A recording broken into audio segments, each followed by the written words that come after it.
برای چی این بستر بازی رو در آوردی که من باید انتخاب درست بکنم؟ تو چجوری میخوای زندگی کنی که نه اشتباه بکنی، نه شکست بخوری، نه بعدم پشیمان بشی؟ ما همچین دنیایی نداریم عزیز.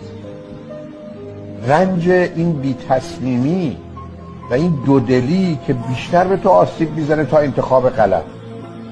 عزیز زندگی که اینقدر میشه سفت و سخت گرفت. روز که زندگی رو اینقدر سفت و سخت میگیری، او هم به تو آنچنان سخت میگیره که خوردت میکنه.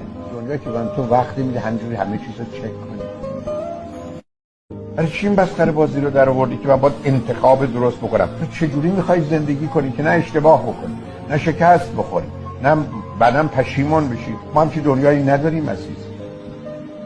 رنج این بی تصمیمی و این دودلی که بیشتر به تو آسیب میزنه تا انتخاب غلط. عزیز زندگی که اینقدر میشه سفت و سخت گرفت.